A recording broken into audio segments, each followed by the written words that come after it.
Delighted to see so many people on this first day of this exciting conference. And we've now got a bit of a departure, but we're going to have a session now on cancer and nutrition. And I know we're running a little bit late, but those of you who want to hear all about cancer and nutrition, you're not going to be cheated. We're going to get the full 40 minutes from our speaker. So first of all, just to introduce myself, I'm Sam Ahmadzai. I used to be a supportive and palliative medicine physician. I now work for the NIHR and the NCRI. To introduce our speaker, Professor Stephen Hursting, I first heard him at a conference held end of last year at the Francis Crick Institute. He was invited over from the United States to speak at a meeting which was organized by the Ludwig Institute and Cancer Research UK. And it was a first for them in having a transatlantic meeting about cancer and nutrition. And our speaker, Professor Hursting, was one of the invited guest speakers, and he was outstanding. And so when we were thinking about what we want in this conference on the theme of nutrition, it was a no-brainer that we had to invite Dr. Hursting over. Dr. Hursting, his training was, he initially got his PhD in nutritional biochemistry and also nutritional epidemiology. He works as a professor in the University of North Carolina. In the past, he has also worked in Texas at the MD Anderson, and he's also been Deputy Director of the National Cancer Institute Office of Preventive Oncology, and he's been Chief of the National Cancer Institute in America's Nutrition and Molecular Carcinogenesis Laboratory. So he clearly comes with wonderful expertise, and I can tell you, having heard him speaking before, he's a very impressive and inspiring speaker. He is truly, in the area of nutrition and cancer, a giant. He is physically a giant, as you'll see him, but also in terms of his prowess, we're delighted to welcome Professor Hursting.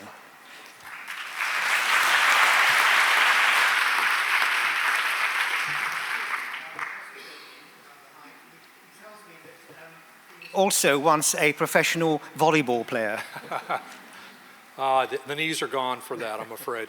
Dr. Ahmadzai, thank you so much for a wonderful introduction and for the opportunity to be here, and thanks to the other organizers, to talk about the obesity-cancer connection.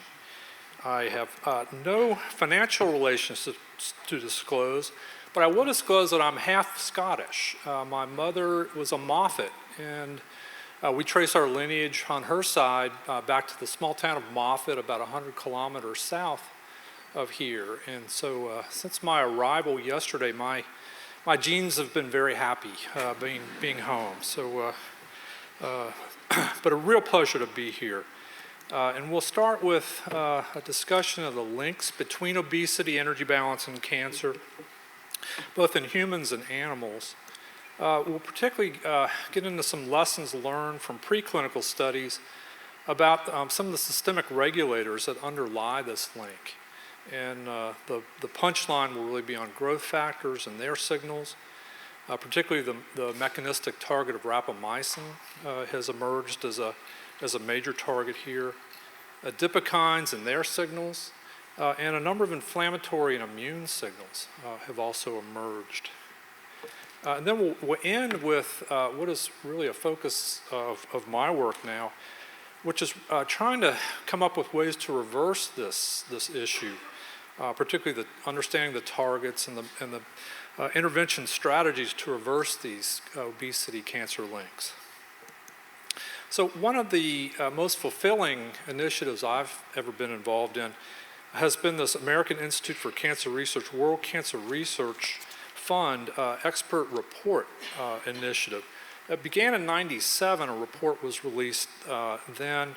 I joined in '98, so I've been involved with them for the past 20 years. And one remarkable thing is this process of, these are really rigorous systematic reviews and meta-analyses of the world's literature.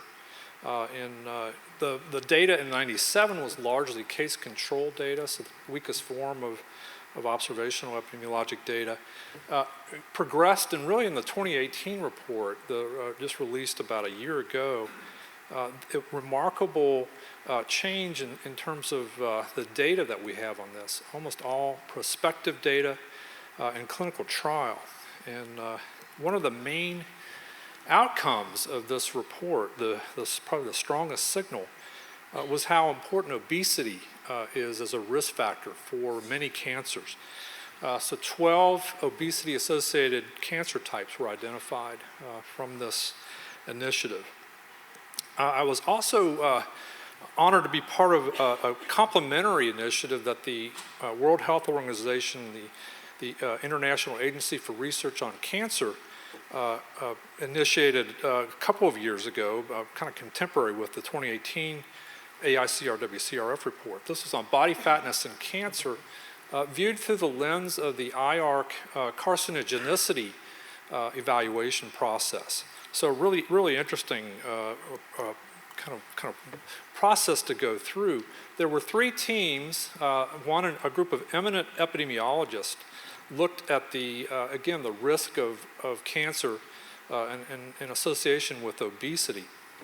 And really a high concordance was observed, even though a very different approach was taken here with the AICR-WCRF report.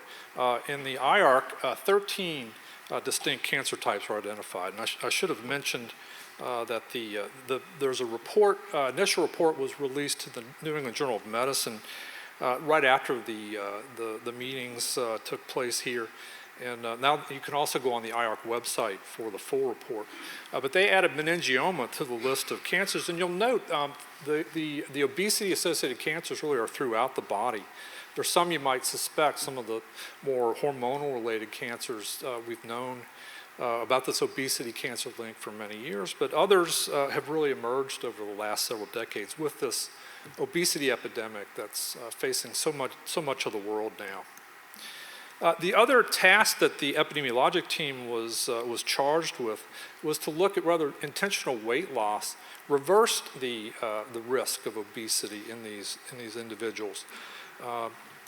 There was some evidence based primarily on bariatric surgery studies that this relationship is reversible.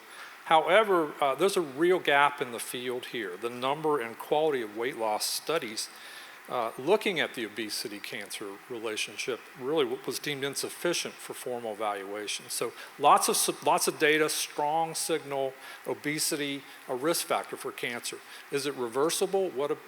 Can we reverse the weight and reverse the risk? Unknown to a large extent, with the exception of bariatric data.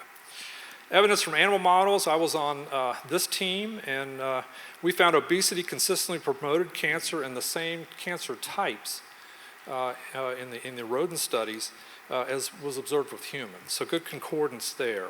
Now the number of studies for many sites was limited, but a very comparable picture to the human.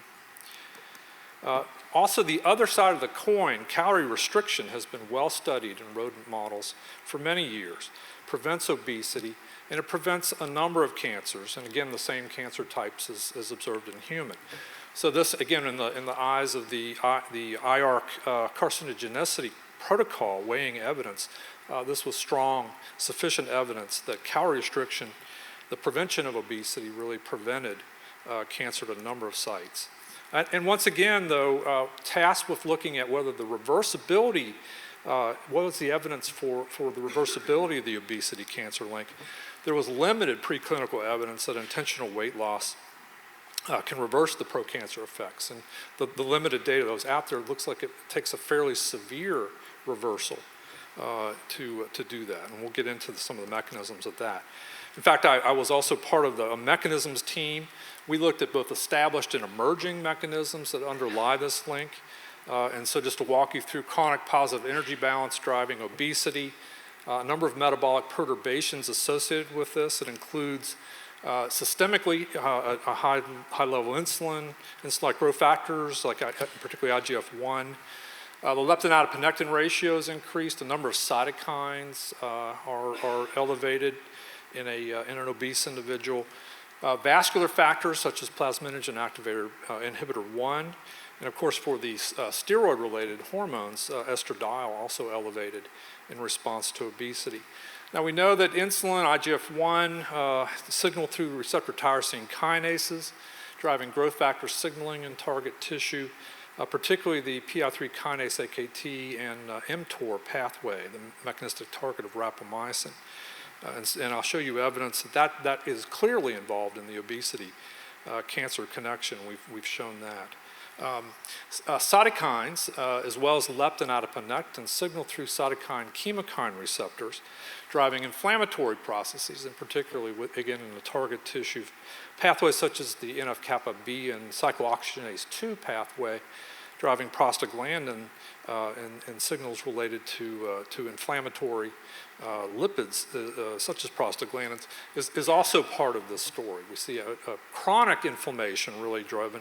It's not the acute kind of 100-fold increase in cytokines that you might see in an infection. It's a chronic unresolved inflammation that seems to be at the heart of this and contributing to cancer risk. And again, vascular perturbations, increases in VEGF, increases in angiogenesis associated with obesity. Also strong evidence for those. What about emerging? Well, the microbiome seems to be everywhere these days, and it's clearly in the obesity-cancer connection. We saw signals suggesting the microbiome may be playing a role, really a reprogram of microbiota, less diverse, more inflammatory is the signal that we saw. Not sufficient evidence to really make it a call based on the IR criteria, but certainly in the emerging category. Also, adipose remodeling, you see a shift from brown to white to beiging adipose tissue, these changes in metabolic sort of factors related to the adipose remodeling, and obesity really driving the accumulation of white adipose tissue. And fibrosis, I think we used to jumble that up with inflammation, but we're beginning to separate those two. And there seems to be a signature of fibrosis driven probably by some of these initial changes and some of these signaling pathways. And that has an impact not only in sort of the immune infiltration into the adipose tissue, but it's also arising as an issue in response to therapy. And that's a topic we'll tackle in the session Dr. Ahmad Zaib mentioned at the 1705 mark. I think we begin that, further discussions about nutrition and chemotherapy response, et cetera. Epigenetic reprogramming has also emerged here, particularly DNA methylation and modifications in histone and regulatory pathways associated with that. And so that's sort of an underlying theory and mechanism. Immunosuppression also emerging, certainly the hottest topic we just heard in the previous talk about some of the anti-PD-1, PD-L1 sort of interventions. Immune has gotten very hot. Well, obesity is impacting immune response. I'll show you data later that we're seeing obesity really driving an exclusion of T cells from the tumor microenvironment, as well as the T cell exhaustion that is certainly contributing, but again, not sufficient evidence yet. And finally, a concept called metabolic tone that we've been developing, which is really sort of the resonance between these systemic changes induced by obesity and intrinsic cancer cell metabolism that is really kind of a separate field. These fields have not really talked much, but are starting to. And so this metabolic reprogramming, one of the hallmarks of cancer, talking about the Warburg effect and the utilization of glucose and other substrate for daughter cell production rather than ATP production, is a part of that. And obesity is really driving the Warburg kind of metabolism. All these seem to be contributing to cancer risk and progression, again, with some established and some emerging. Just to unpack these a little bit, what kind of things can we do in the lab to establish sort of cause and effect here? We can make mice lean with a calorie-restricted diet, and that's the protective type of diet. We can make them obese with a diet-induced obesity regimen, a high-fat, high-calorie, sort of a classic U.S. diet, you would say nowadays. And then the overweight controls here in the middle. And we at the time, this is when we first started about a decade ago, We guessed at what factors might be at play here. So insulin-like growth factor and insulin, leptin, adiponectin, that ratio does seem to be important. And a number of inflammatory markers here just kind of represented by IL-6, but a whole panel of interleukins and chemokines, and tumor. And when we looked in the restricted animals, these lean mice, IGF low, insulin under control, leptin adiponectin ratio low, cytokines like IL-6 low, and this is a sort of an environment not conducive to tumor development in our spontaneous models. The tumors develop late, they tend to grow slowly, they don't metastasize, sort of an anti-cancer sort of setting. In contrast, you see the obese, high IGF-1, hyperinsulinemia, insulin resistant. That leptin adiponectin ratio really switched here, high leptin adiponectin in relationship to each other. High cytokines, again, not 1,000, not like you'd see in a disease or an infection, but certainly a doubling, a tripling that never resolves. And that's associated with rapid tumor development, aggressive tumors, and I'll show you later under study, but metastasis is certainly a part of this too. The overweight sort of controls in the middle here are intermediate to the restricted and the obese. Trying to get to the heart of the matter. What are these? What are each of these contributing? What are these as in terms of targets?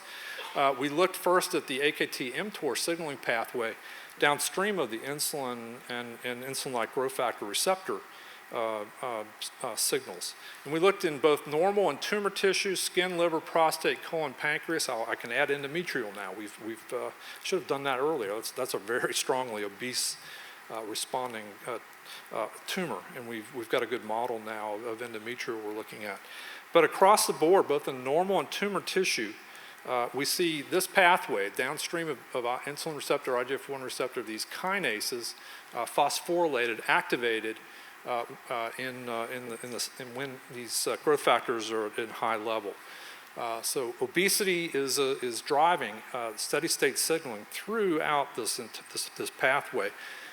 As we know, mTOR is involved in certainly cell survival, but it's also regulating protein translation machinery, nucleotide production, metabolism. It's very much part of the warbird in driving lipid production and substrate availability for daughter cells. So it makes sense this energy sensing metabolic regulator is going to be responding to systemic energy states, and certainly as obesity increases steady state signaling.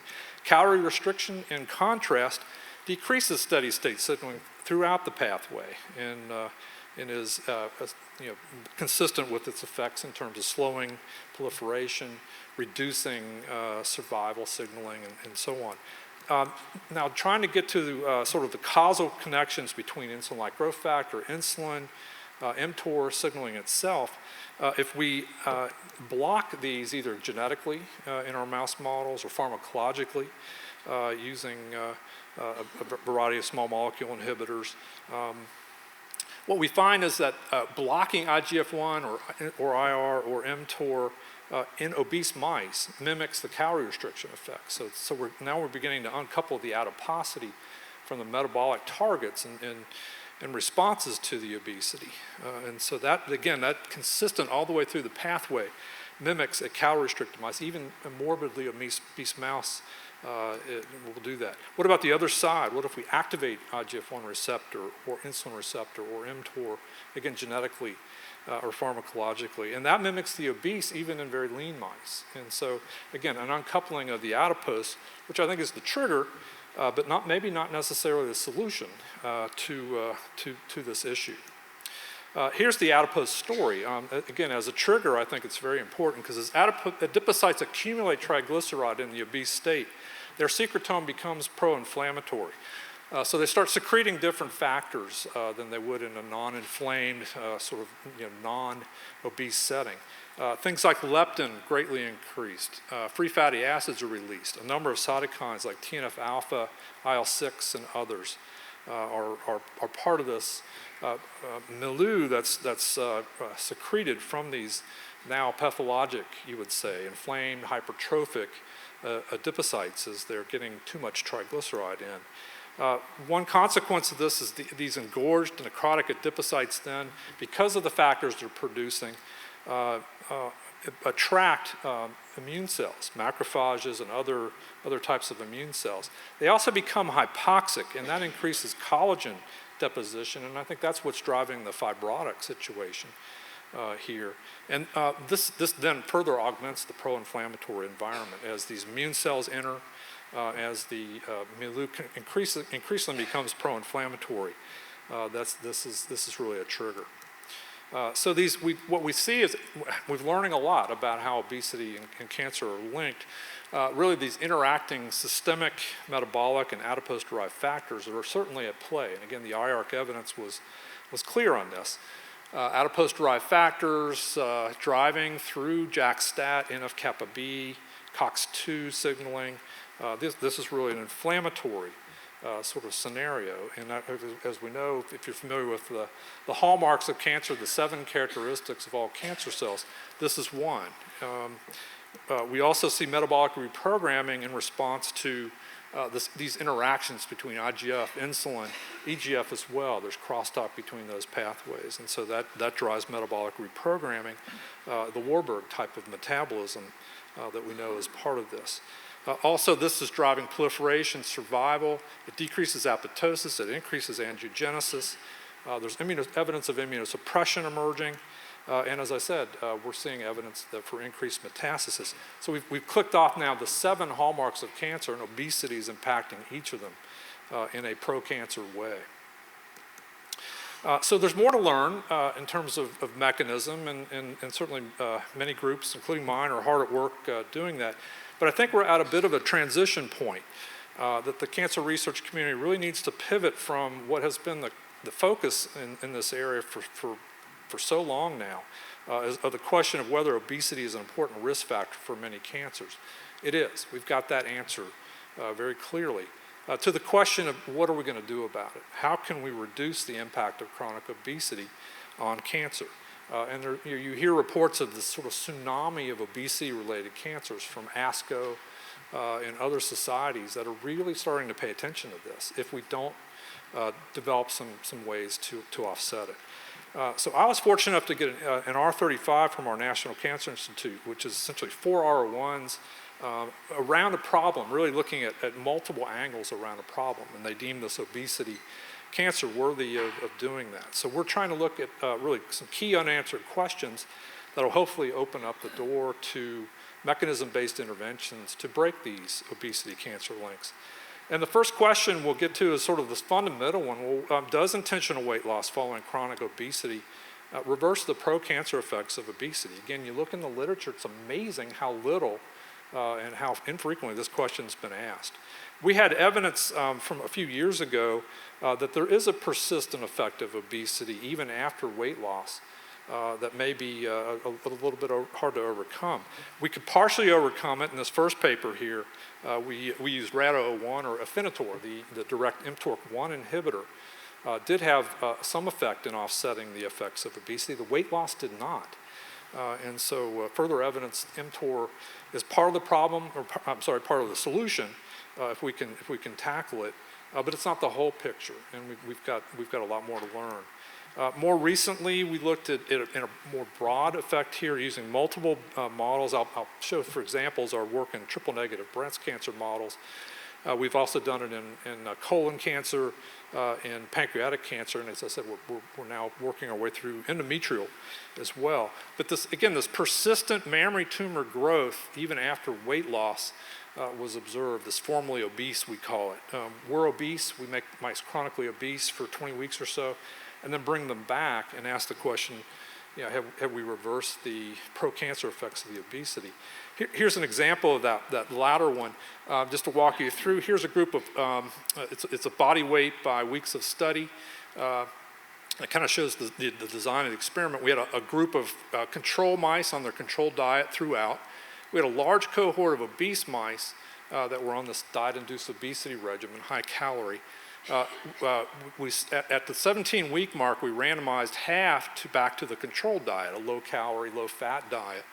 And as you can see, they trickle back and are right on top of the controls after about 10 weeks or so. And we continued with the other half of the cohort all the way through on the diet-induced obesity. So there's the diet switch at 17 weeks. We let them settle in for 10 weeks or so, and then in this case injected our triple-negative, or actually several of our triple-negative breast cancer models into these mice. So we've got a control, an obese, and a formerly obese. We're obese, and now they're back. You see at the 17-week mark, they were actually quite obese, 60% or higher in terms of body fat percent.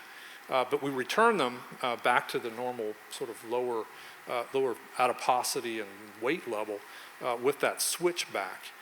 This reduced leptin back. Here's the obese have hyperleptinemia.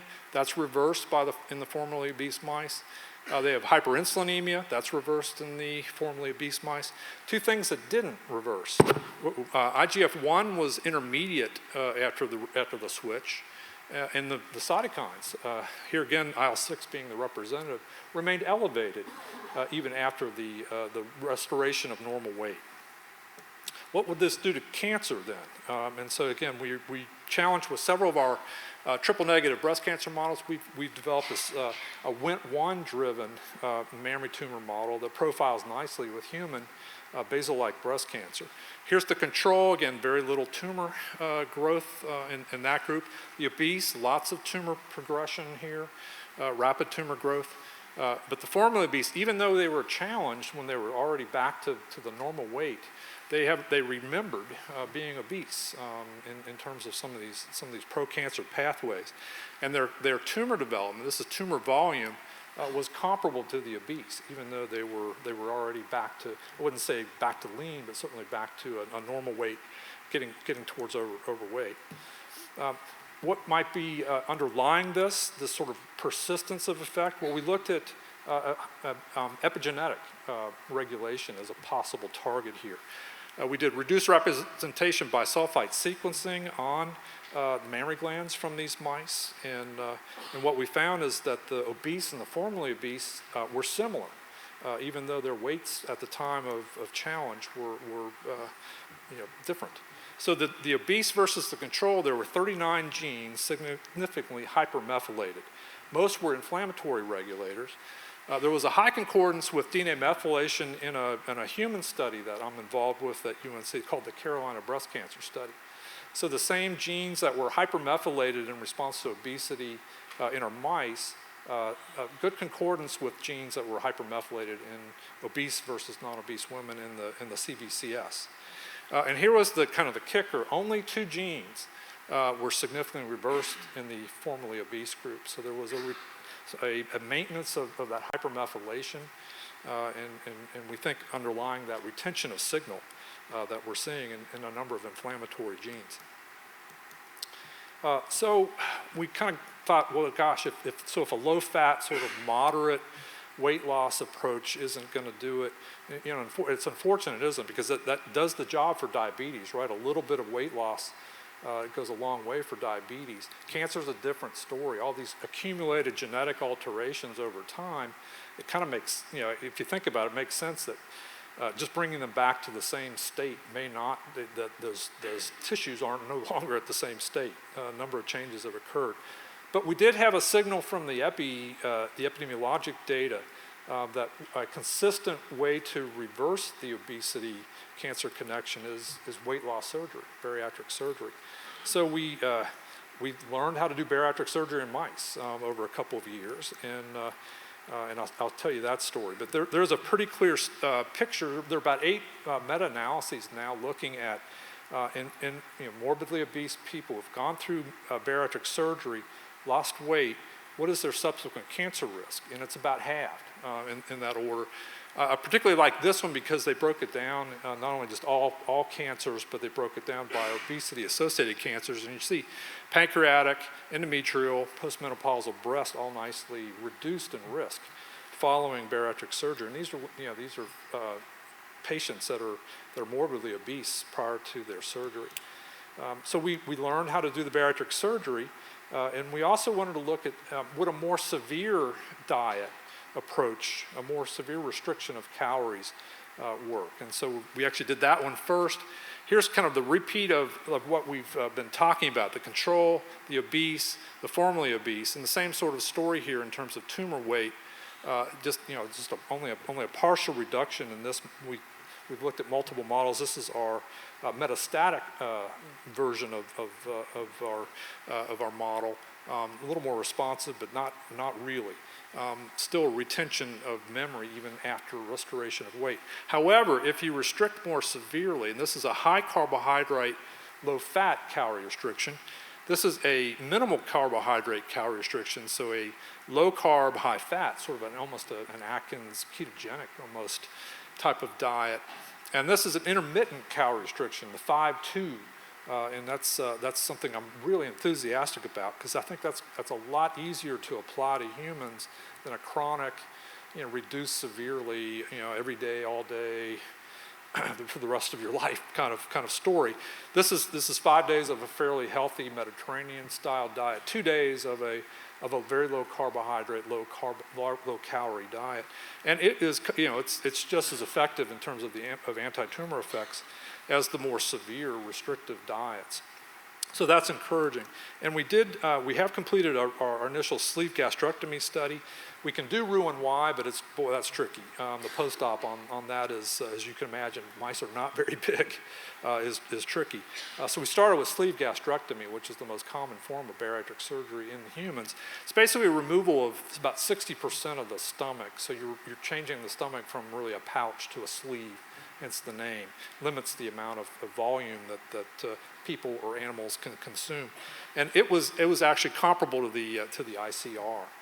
So we're a little better, but we're quite excited that maybe we can mimic the bariatric effects without having to do the surgery, and can come up with some diet approaches. So we're in the middle of really analyzing whether we've got the diet just about ready to submit. The bariatric is still underway. We have shown we've reversed that epigenetic reprogram that was associated with obesity with these severe diets and with the bariatric surgery. So that is reversible. We've been doing a number of genomic, secretomic, metabolomic, really every omic I can think of we're putting at this, because I think it's an important question, and I think it's going to yield some clues as to how to reverse this obesity cancer effect. We're getting a strong sense of metabolic reprogramming, particularly from the genomic and metabolomic data, that this is effectively reversing many of the things that we saw kind of stuck on. And again, our goal is to develop diet, exercise, I'm not talking about today, but that's also in the picture, and pharmacologic regimens, probably combinations of all three, that will mimic the metabolic and anti-cancer effects of either the bariatric surgery or the more severe calorie restriction in obese mice. And I should say there's a lot of commonality between the more severe restricted diets and the bariatric. So that's reassuring. We're not seeing a lot of differential. Just how do you get there is the question. Okay, that was our question one. How do we reverse, or can you reverse the obesity-cancer connection?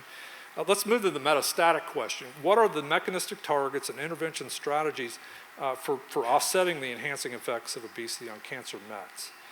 And the first question you might have, is there a relationship? Well, the literature is not very rich in obesity metastatic evidence, but we're certainly seeing it in our models, and there's enough there, both from the human and a few animal studies to say, yeah, there's a pro-metastatic drive of obesity. The first thing we had to do was make metastatic sublines of our models.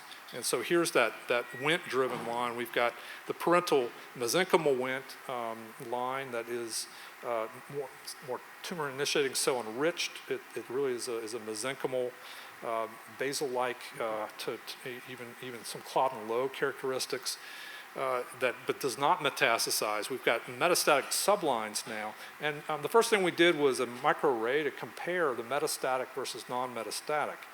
And what we found was EMT is certainly driven more strongly in the metastatic. KRAS signaling we just heard about is also more strongly driven in the metastatic. But particularly a strong inflammatory response is characteristic of the metastatic versus non in our hands. And so that suggested to us, particularly we saw this prostaglandin signature quite strong in this, suggests to us that maybe an intervention approach might be to block some of that inflammation as a way to reduce the metastatic burden. And so here we did 3 models. This EO771, a metastatic line. It's a triple negative line. Our MET-M went lung, so these go directly to the lung.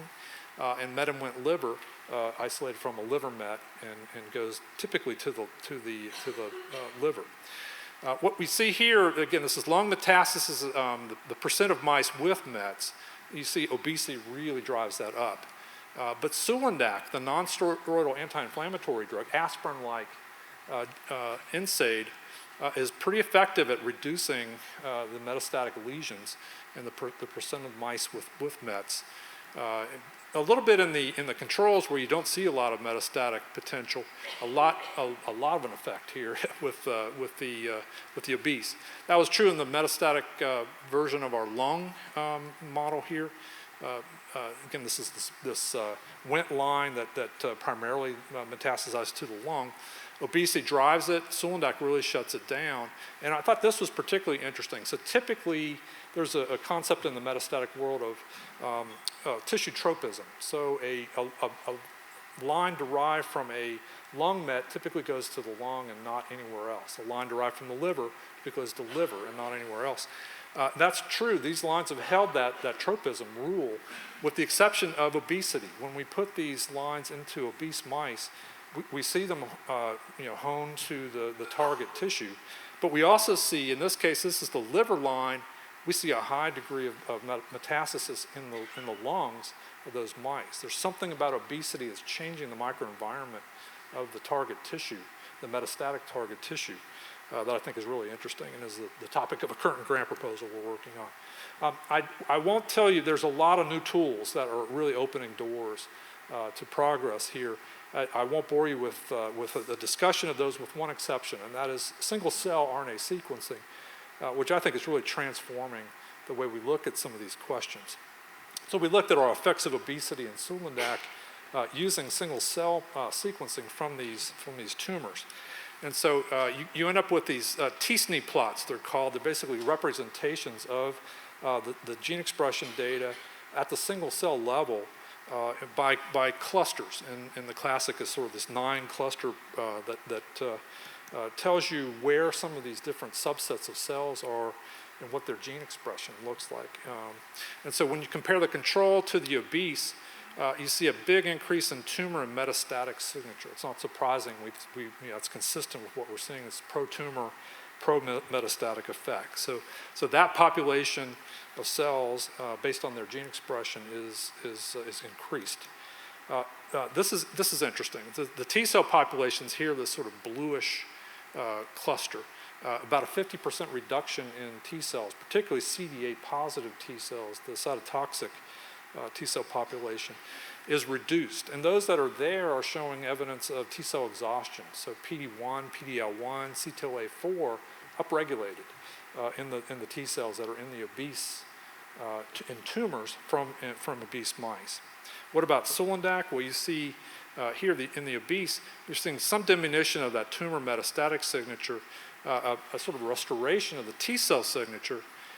And I should say there's this, we're still working on this, but my understanding is this myeloid signature over here, which is reduced in the obese state and somewhat restored in the Sulindac treated, is part of the story. These are regulatory on many of these immune trafficking and immune activation sorts of pathways. And so we're still working on what exactly that component is. But again, we're seeing obesity, immunosuppressive, exclusive from the microenvironment, increasing exhaustion. Would not have been able to see that without the single cell. And so just a little bit of a blurb, if you're not familiar with this, typically we look at gene expression either by RNA sequencing or microarray or quantitative PCR. Usually, we'll grind up a whole tissue together and we'll get a single signal from the whole tissue.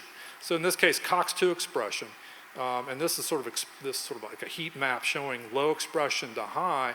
And if we do it all in a bulk, the overall here picture would look like COX-2 is low expression from an example tissue here. But single cell allows us to look at individual, and we know tumors are heterogeneous in terms of their cellularity. There are immune cells and adipocytes and fibroblasts and cancer cells and others in that microenvironment. So in this case, you still see this overall kind of low signal, but there are some cells that have a very high expression of this target. So multiply that by 30,000, and that's the value. You start to get a lot of data, but it's really, the granularity is, I think, incredible. So this is a tool that's transforming things. Final question, and then we'll stop for a few discussion points. But can we better integrate cell culture, animal model, and human research on obesity and cancer to accelerate the translational pace and get to some solutions faster? And this is sort of a passion of mine. I really want the last 10 or so years of my career, really want to tie these more closely together and do a better job of the animal work informing the human. And both in terms of clinical research and population level research, and vice versa. So that's we'll have a discussion, a little more discussion in that 1705 session tonight on this. But I'll leave you with that thought of this is where we need to go to improve things. We've got some targets. We know some about the intermediate biology. There's more to learn, but we really need to disseminate and translate these findings to better effects. So I will stop there. Here's my group. Everybody has a picture of their group, I guess. Lots of students and postdocs in my UNC Chapel Hill lab, but we also have this UNC Nutrition Research Institute that's really dedicated to metabolism and personalized nutrition. And so several postdocs that are doing a lot of the genomic and metabolomic data there, and collaborators. So thank you very much. Again, pleasure to be here, and look forward to your questions. Thank you. Thank you very much, Stephen, for a really fantastic overview of, well, a whole lifetime of research. Time for just a couple of questions. I have got some, right, one question down here.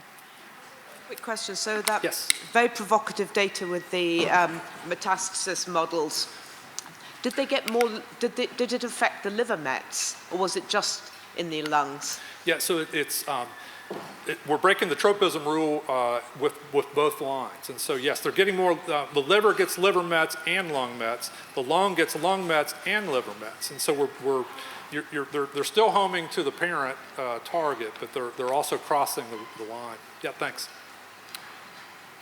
Another question down there. Thank yes. you. That was Hi. really interesting. Oh, thank you.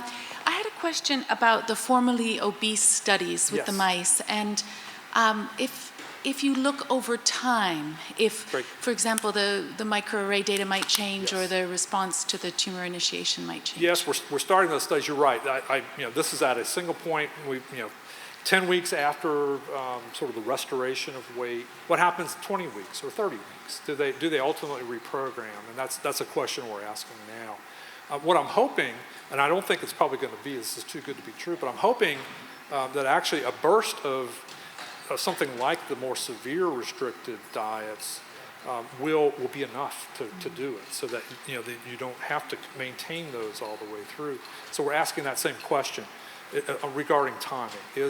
Will that more moderate low-fat diet reduction pay off later if it's maintained, or if we do require the more severe metabolic reprogram, can we do it once, or do you have to constantly do it? So those are current questions. Thank you. Thank you. I've got one. There are many questions been sent up by the audience, but I'll just pose yes. one. Is there any evidence about the impact of nutrition, obesity, on cancer outcomes for patients already living with cancer? Yes. So recurrence is a hot topic right now.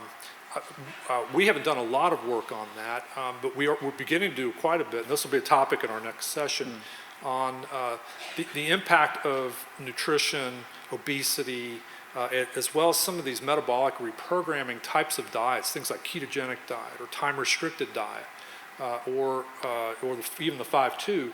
At the time of therapy, can we improve therapeutic response? And there's a kind of a whole subfield that's developed in the last few years around this topic, and it's very interesting. started off with the rationale that you could manipulate energy at that time. Normal cells would basically go into senescence and so they're protected.